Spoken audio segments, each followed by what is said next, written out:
جسے سورہ صلی اللہ علیہ وسلم نے اپنی حکمت سے حل کیا۔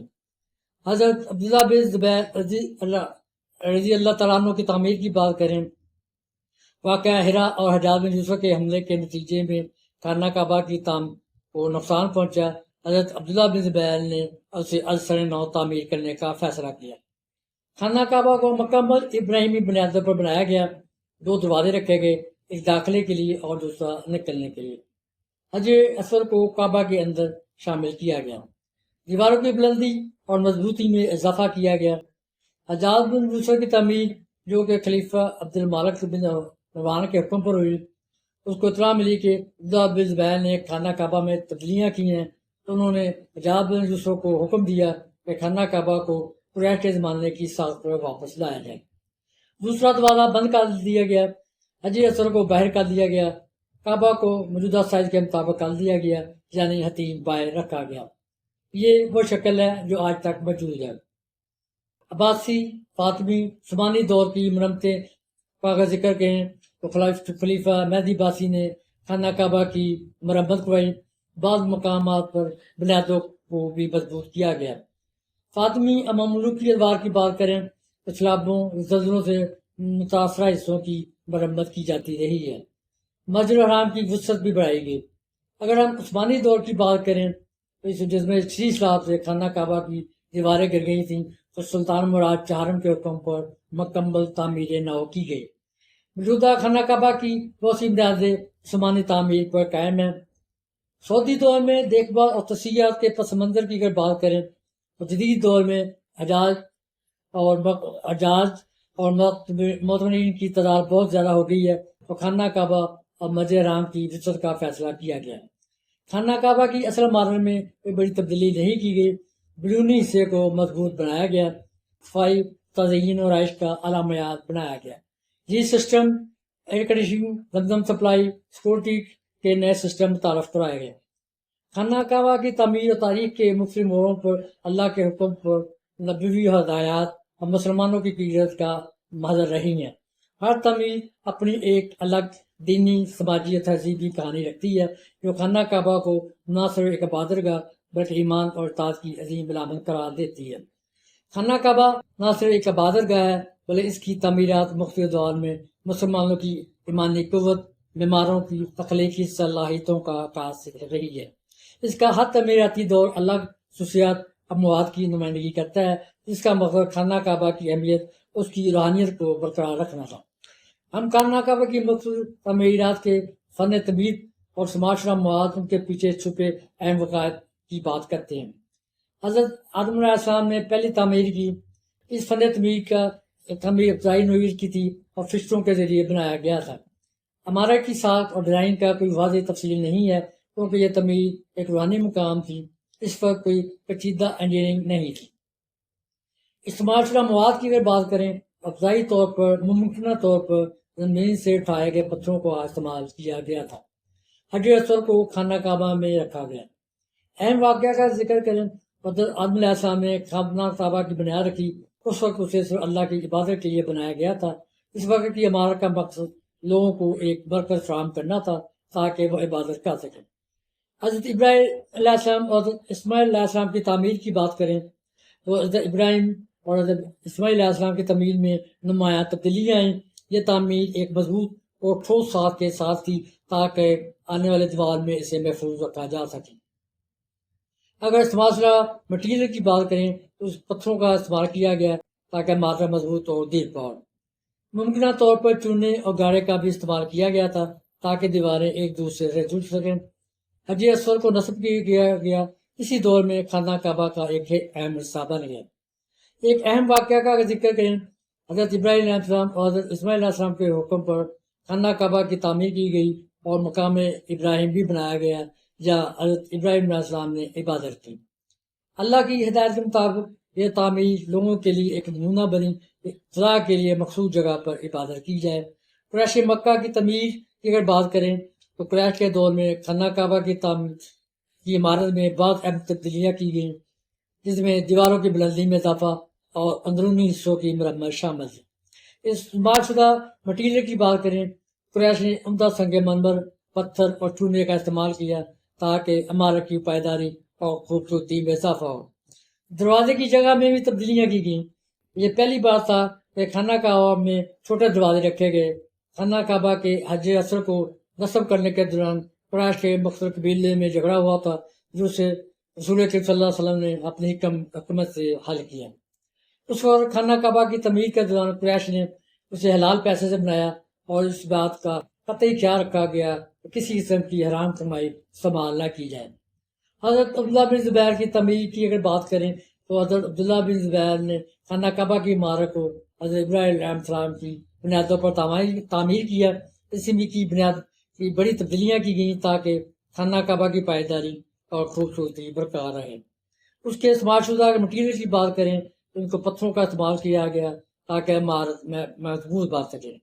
گارے چونے کا استعمال کیا گیا تاکہ عمارت کی پائیداری میں اضافہ ہو۔ دروازوں کی طرح دو کر دی گئی، ایک داخلہ اور دوسرا خروج کے لیے۔ حضرت عبداللہ بن زبیر نے خانہ کعبہ کی تعمیر کے دوران رسول صلی اللہ علیہ وسلم کی ہدایت کے مطابق اسے مضبوط اور مستحکم بنایا۔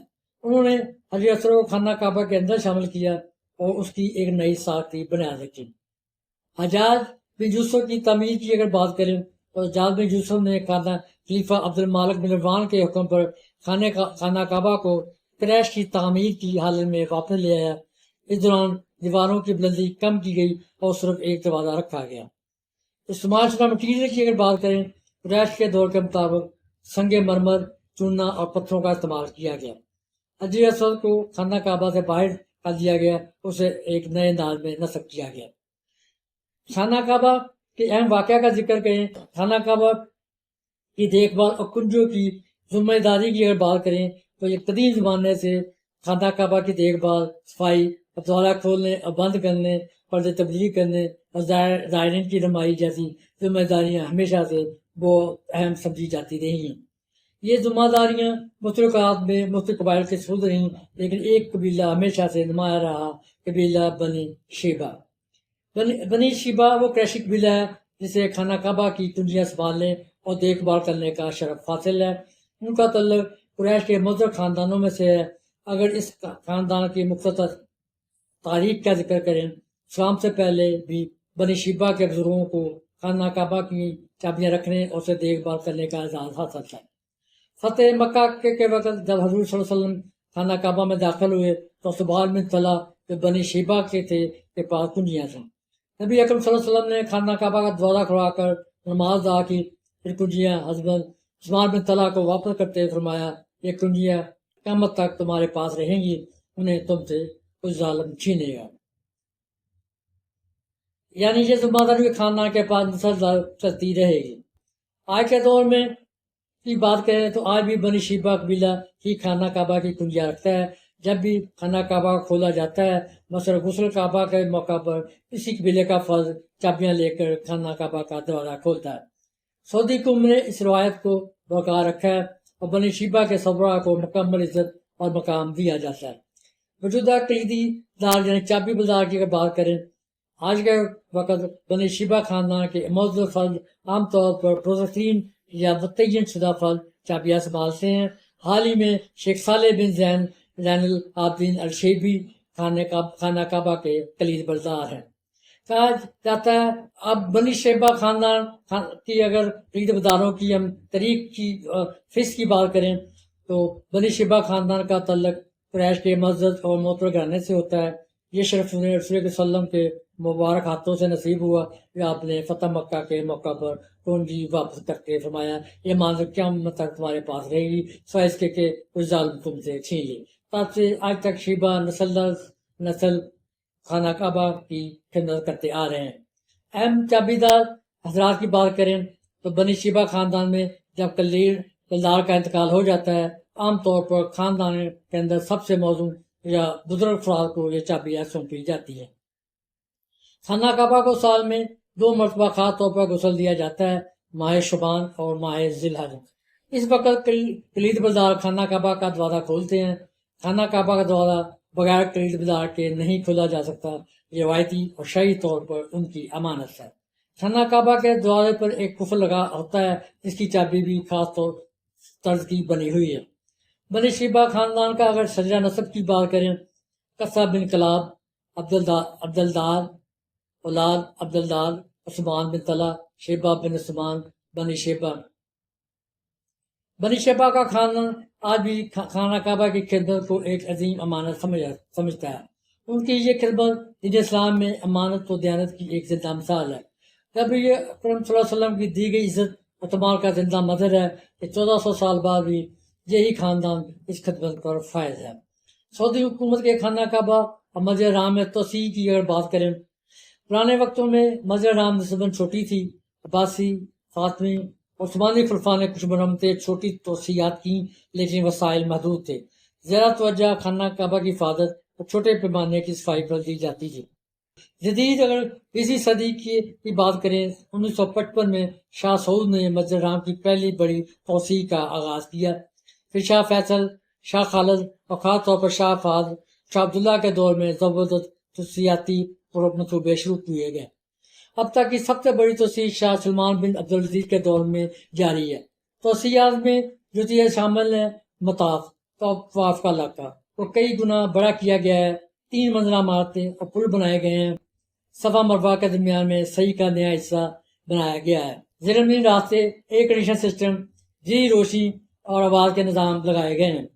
خواتین، معذوروں اور بوڑھوں کے لیے الگ الگ اور سہولتیں بنائی گئی ہیں. مسجد حرام کے ارد گرد کئی ہوٹل اور کمپلیکس بھی بنائے گئے تاکہ زائرین کے لیے آسانی ہو. سعودی حکومت کے اخراجات آمدنی کی اگر بات کریں، اب تک توسیع پر سینکڑوں ارب سعودی ریال خرچ ہو چکے ہیں. ایک اندازے کے مطابق اب تک سب سے بڑا منصوبہ شاہ سلمان کا جو منصوبہ ہے، اس پر تقریباً 200 ارب سعودی ریال سے زیادہ خرچہ ہوا ہے، جو کہ تقریباً 53 ارب ملین ڈالر کے نزدیک ہے. اگر ہم آمدنی کی بات کریں، سعودی حکومت حج عمرہ کے زائرین سے براہ راست مسجد حرام پر کوئی فیس نہیں لیتی، لیکن ہوٹلنگ، سفری سہولیات، ٹرانسپورٹیشن، ویزا فیس، خدمات کی فیس وغیرہ سے سالانہ آمدنی ہوتی ہے. حج اور عمرہ سے سعودی معیشت کو سالانہ آمدنی کا تخمینہ 12 سے 16 ارب ڈالر سے زیادہ لگایا جاتا ہے. 2030 تک سعودی عرب کا ہدف ہے کہ حج عمرہ کی سالانہ آمدنی 50 ارب ڈالر سے زیادہ ہو جائے. ایک وقت میں مسجد حرام میں کتنے نمازی پڑھ سکتے ہیں؟ اگر اس کی بات کریں تاریخی طور پر 1950 میں پہلے صرف 1 سے 1.5 لاکھ نمازی اس میں سما سکتے تھے. اب جدید دور کی بات کریں 2025 میں تو اندازہ ہے مسجد حرام میں ایک وقت میں تقریباً 20 لاکھ نمازی سما سکتے ہیں.